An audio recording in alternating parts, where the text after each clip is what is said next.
I will start with the eye brushes, and in next video I will talk about the face brushes.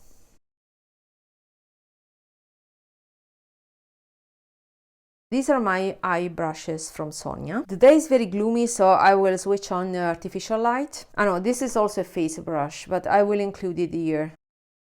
And as you can tell, I have only 2 undyed goat hair brushes.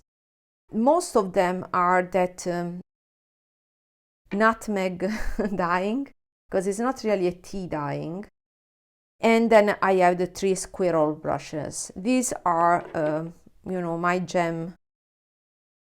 I've talked about them already. Let's focus on the other ones. I've talked about already the Worker 1, a great brush. I would like to compare it with the famous blender from Hakuhodo. Let me find it. So this is my favorite blender, and this is one of my first brushes back in 2015. It's one of the first brushes I purchased. You can tell it how much I use it. Is the J5523 from Hakuhodo, the exact copy of the old school MAC blending brush 217. That brush was iconic, and this was the higher quality because it was directly from, you know, the manufacturer. So this brush was actually what was behind that iconic MAC brush. And when I started my Fude collection, I decided to directly purchase this one, also because MAC still had natural hair bristles, but maybe had switched manufacturer. So this was a much better investment, and it costs like the MAC brush. Right now MAC has switched to synthetics, so you can't find the same performance.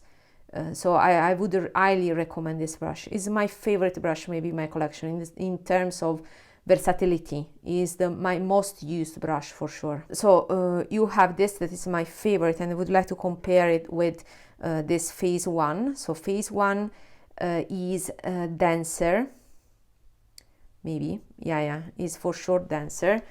Yeah, let me see how to show that. If you pay attention, you see that the Hakuhodo brush on the left is bending more compared to the Sonia. So what I love from Sonia that nobody talks about is that her brushes are a little bit different from conventional brushes. So I would say the Hakuhodo one is a conventional brush in the sense that many other brushes with the same characteristics can be found elsewhere, while Sonia carefully designed her brushes to have specific performances.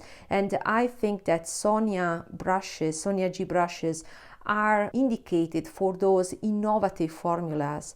So while this is a brush that has been the same for tens of years when the formulas were different and were, you know, the standard powder formulas, Sonia G is catered towards the innovative formula. She really has actual products and new products in mind when she designed the brush. So I think that these denser brushes that I didn't like a lot at the beginning, honestly, are I found that are better suited for those big dégelé formula, those harder pressed formulas, because you really exploit that density that Sonia provides. Then another brush, I already talked about this one. This is still one of a kind. I don't have brushes like this in my collection, so I can't compare to anything. I may compare it with, again, this Hakuhodo. This is, you see this by Sonia, is shorter, denser and denser, but it's still silky smooth. I mean, the hair quality is the same. It's just the density that gives that stiffness. It's not scratchy at all. It is the softest ever, but it has that substance, you know. And then I have these two that I will talk about together. The dyed one is the Builder Pro, and the undyed one is the soft shader. So the blue one, the undyed one, is from the Sky Eye set, and this one is from the Pro Eye set. This is the only one that I picked from the Pro Eye set because I was curious about the density, because it's called Builder.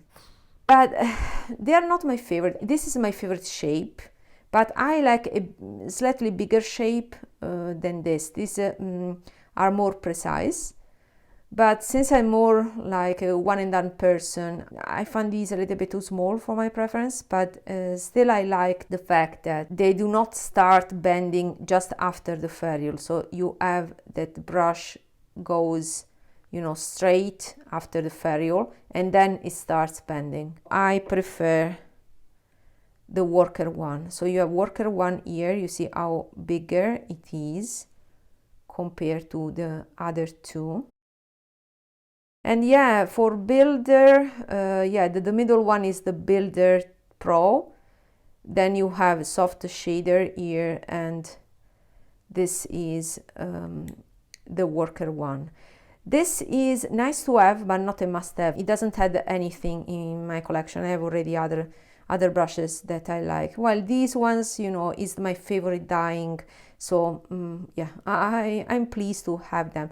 But I prefer my worker one because I get more brush, you know, more bristles compared to this one. But it's just my style, it's just my preference. I mean, these are exceptional brushes. So it comes with your preference and your style of makeup and what you are going to do with makeup. From the Sky Eye set, there are 5 brushes. I have 4 of them. I skipped the smudging one because I don't use that type of brush. And I had my smudger one in a squirrel. And yeah, of course I had to pick these because this is my favorite dyeing. At this point you know it. So we have from left to right the soft shader, then the mini booster, then the jumbo blender, and finally the classic crease. This is the classic crease is the classic rounded section brush for blending, you know. Again, not my favorite. I already told you my preference before is the Hakuhodo, my preference for blending, but I like this brush anyway because of the dyeing. This jumbo blender is a great brush, bigger brother of the worker one. So you have the red one is the worker one, and this is the jumbo blender. To be honest, they're kind of the same. So yeah, even the section is kind of similar. The difference is that the jumbo blender is wider. Is just wider wider compared to the worker one. But I use them equivalently. I have a slight preference for the worker one because it is more precise, being narrower, but is a tiny difference, you know. I'm happy to have 2 of them because they are similar. They have the same purpose for me. If I had to pick one, it's a difficult choice because I like the shape of the brush itself, of this one, worker one, but I like the handle of the jumbo blender. Of course, you're using for the head, right? But also the way you use the brush and the comfort of the brush is important. So I really like this thinner handle of the jumbo blender. What else? The mini booster.